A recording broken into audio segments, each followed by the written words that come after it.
वाराणसी में मौजूद काशी विश्वनाथ का मंदिर हिंदुओं के सबसे ज्यादा पुराने मंदिरों में से एक है। मान्यताओं के हिसाब से ये मंदिर भगवान शिव और माता पार्वती का निवास स्थान भी माना जाता है। इस मंदिर की इतनी ज्यादा मान्यता है कि अगर आज के आंकड़ों की भी बात करें तो ये मंदिर टूरिस्ट के मामले में गोवा को भी पीछे छोड़ देता है। हर साल 7.35 करोड़ से भी ज्यादा यात्री यहाँ पे इनके दर्शन करने आते हैं। अब इससे आपको ये तो मालूम चल ही गया होगा कि कैसी दीवानगी है लोगों के अंदर काशी और इस मंदिर के बारे में। बट कहीं ना कहीं एक काला सच ये भी है कि शायद ही किसी धार्मिक स्थल पे इतने ज्यादा हमले हुए जितना काशी विश्वनाथ मंदिर पे हो चुके हैं। इस बात का इतिहास गवाह है। बहुत से ऐसे पूजा स्थल हैं जिनको मिटाने की कोशिश औरंगजेब, मुगल, इन सब लोगों ने की है।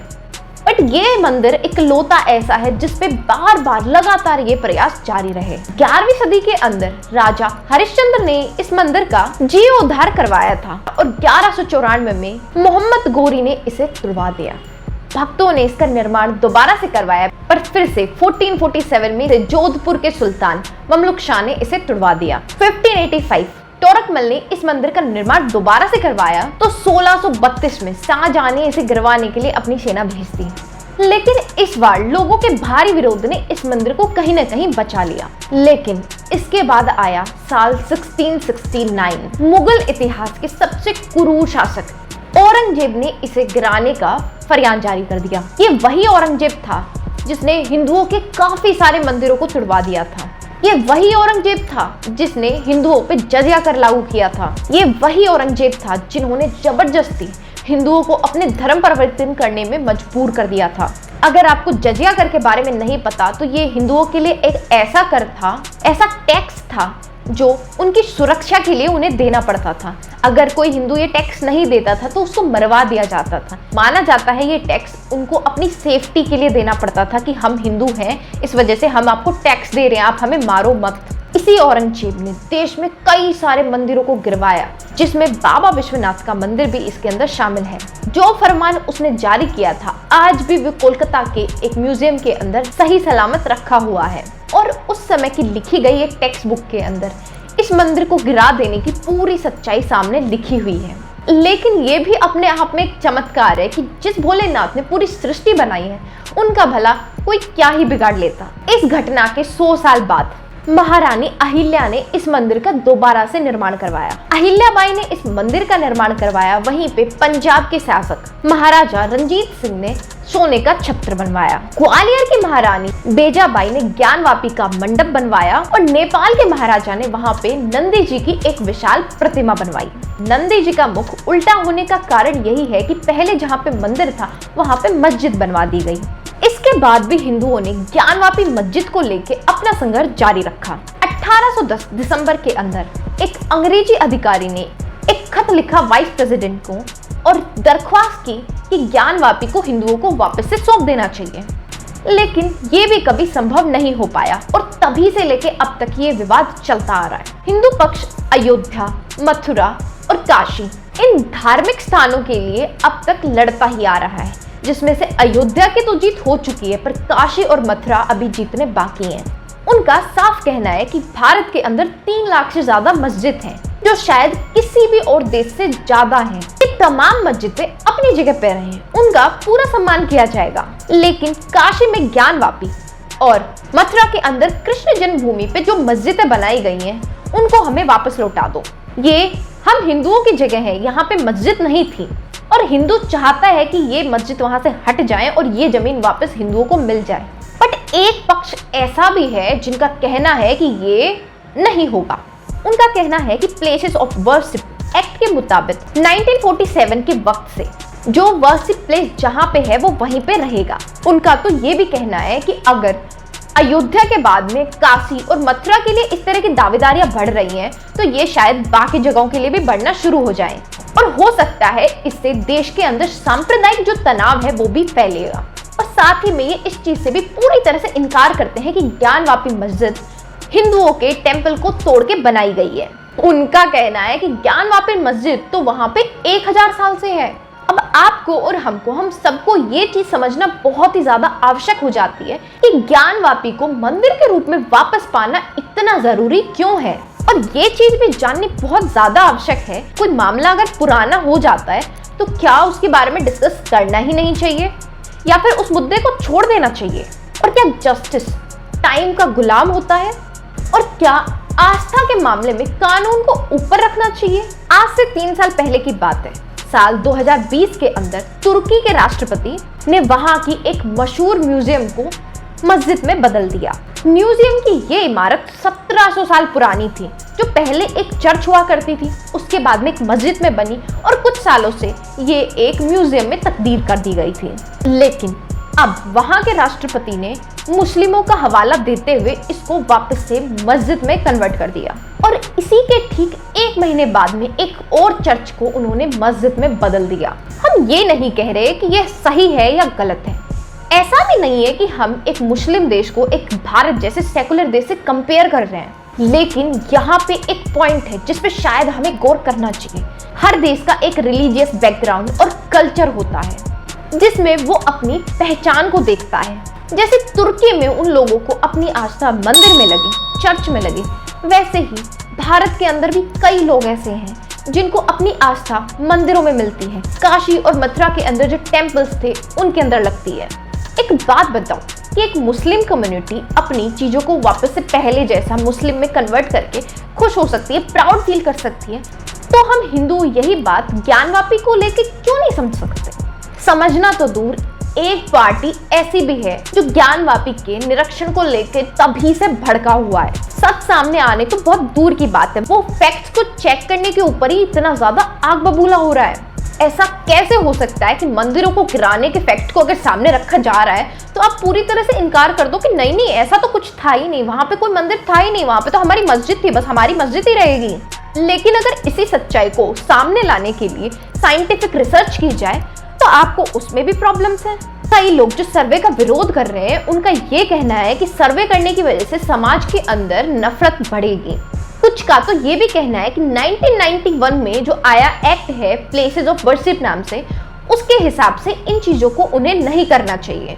कुछ लोग सर्वे में मिले शिवलिंग का मजाक उड़ा रहे हैं, तो कुछ लोग शरेआम धमकी दे रहे हैं कि अगर मस्जिद के साथ में कोई छेड़खानी की गई तो ठीक नहीं होगा। चलिए एक एक करके इन सब चीजों का भी जवाब देने की कोशिश करते हैं।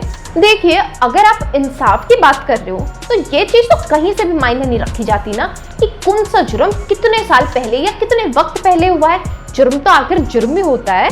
इजराइल और यूरोप के बाकी देशों के अंदर वर्ल्ड वॉर 2 के अपराधियों को 50-50 साल बाद में ढूंढ के उनको सजा दी गई थी। और जिस इमारत के बारे में हम डिस्कस कर रहे थे वो इमारत 1700 साल पुरानी थी। और कितने ही मामले ऐसे होते हैं जिनमें हत्या और रेप के केसेस में 60-60 साल बाद में जाके सजा मिलती है।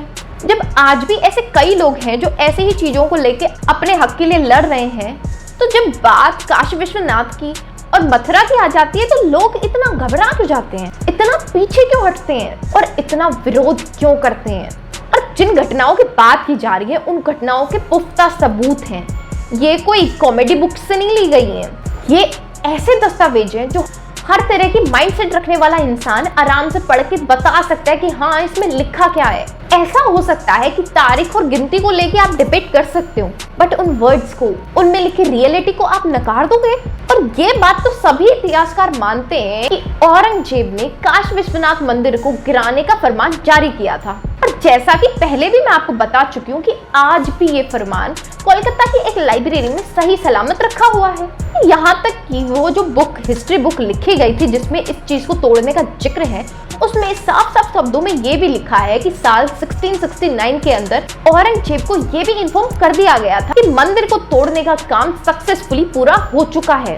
और ये भी लिखा हुआ है कि ज्ञानवापी मस्जिद को वहां पे बना दिया गया है। और हैरानी की बात तो ये है कि ये सब चीजें किताबों में लिखी, इनके प्रूफ भी हैं, उसके बावजूद भी हम लोग इससे मुंह मोड़ने की कोशिश कर रहे हैं, इसे साफ साफ नकार रहे हैं। और ये कह के कहीं ना कहीं इस चीज को खारिज करने की कोशिश की जाती है कि ये मामले तो बहुत पुराने हो गए, अब क्या इनकी बात करनी है। अब एक बात बताओ कि क्या किसी गलती को सिर्फ इसलिए ठीक नहीं करना चाहिए क्योंकि वो गलती बहुत पुरानी हो चुकी है? देखिए, मामले की पुराने होने की बात तो आप रहने ही दीजिए, आप अपनी गलती को स्वीकार कीजिए। मुगल काल या कोई भी काल जिसके अंदर मंदिरों पे अत्याचार हुआ है, मंदिरों को तोड़ा गया है और हमारे पास में इस चीज को साबित करने के सबूत भी हैं, तो उसे हर हाल में प्रूव करना चाहिए और ये मानना चाहिए कि वो जमीन हिंदुओं की है, हिंदुओं के मंदिरों की है। ज्ञानवापी ही नहीं, खिलजी का नालंदा विश्वविद्यालय को पूरी तरह से जला देना, गोरियस भद्रकाली मंदिर को तुड़वा के वहां पे मस्जिद बनाना, ऐसे ही कई सारे मामले हैं जो आज तक पेंडिंग में पड़े हुए हैं, कोई इन पे ध्यान नहीं देता है। और खुद से एक आध से मामले जो सामने आ जाते हैं उन पे भी ये लोग विरोध करना चालू कर देते हैं। देखो, अगर आप ये कहो कि ये मामले बहुत ज्यादा पुराने हैं तो इस बात का तो कोई मायने नहीं रह जाता। बेशक ये पुराना है पर है तो हिंदुओं का ही ना, इस बात पे तो आपको एग्री करना ही पड़ेगा। और ये किसने कहा है कि गलतियां और जुल्म को अब बहुत ज्यादा पुराना होने के बाद में उस चीज को भुला देना चाहिए या फिर उसको कभी मानना ही नहीं चाहिए। और अगर आप उसे ठीक कर सकते हो तो नहीं, उसे तो छोड़ दो, ठीक करो ही मत। एक बात बताओ, मान के चलो आपका बच्चा है छोटा सा 1 साल का, वो गुम हो गया और 10-15 साल 20 साल बाद में आपको मिलता है, तो क्या आप उसको घर लाने की लड़ाई लड़ोगे या फिर ये छोड़ के भूल जाओगे कि नहीं ये तो बहुत पुराना मामला है, अब हम इसका करेंगे ही क्या, अभी इस चीज को तो 15-20 साल बीत गई हैं। वो आपका बच्चा है और आप उसके लिए किसी भी हद तक जाओगे, लड़ोगे, हर चीज करोगे, उसे अपने पास में वापस लाने की कोशिश करोगे। तो जब आप अपने बच्चे को 20 साल होने के बावजूद छोड़ नहीं सकते, तो क्या हमें अपने मंदिरों को और इन सब चीजों को छोड़ देना चाहिए सिर्फ इस वजह से क्योंकि वो पुरानी बातें हैं? और रही बात हिंदुओं की, तो हिंदू अपने गॉड्स को इसी तरह से प्रे करते हैं, उनको वर्शिप करते हैं जैसे वो अपने खुद के बच्चों को करते हैं।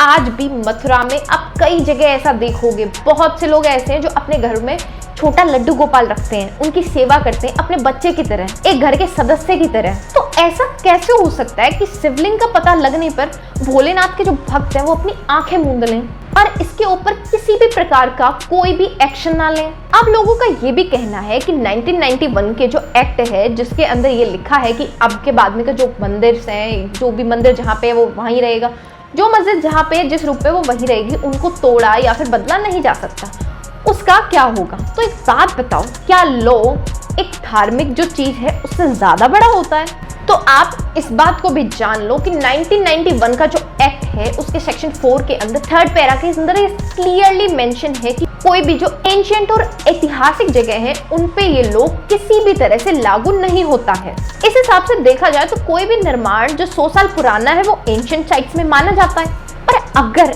अदालत ये एंशिएंट साइट्स के मामले में इस चीज को मान लेती है तो ये चीज मथुरा और काशी इन दोनों ही जगहों पर लागू नहीं हो पाएगा। और जो लोग इस सर्वे का ये कह के विरोध कर रहे हैं कि ये तो प्लेसेस ऑफ वर्शिप एक्ट के अंदर आता है, इसे तो नहीं करना चाहिए, तो शायद उनको लॉ अच्छे से पढ़ने की जरूरत है। बाकी आप लोगों का क्या कहना है इस चीज के बारे में मुझे नीचे कमेंट करके जरूर बताएं। क्या लगता है आपको, क्या हमें काशी और मथुरा के लिए फाइट करनी चाहिए और हमारे पूर्वजों के बनाए गए टेम्पल्स और हमारी वर्शिप प्लेसेस को हमारे पास में वापस ले लेना चाहिए? मुझे नीचे कमेंट करके जरूर बताएं। और अगर आपको मेरी वीडियो थोड़ी सी भी अच्छी लगती है तो प्लीज़ वीडियो को लाइक जरूर करें और शेयर करें अपने फ्रेंड्स के साथ में। और एक और जरूरी काम करना बिल्कुल भी मत भूलना, वो है चैनल को सब्सक्राइब। हमें जल्दी से 1000 सब्सक्राइबर्स का जो एम है वो कंप्लीट करना है। हम इस एम के बहुत ज़्यादा नज़दीक हैं, बस थोड़ी सी आप लोगों के साथ की ज़रूरत है। बाकी वीडियो देखने के लिए धन्यवाद।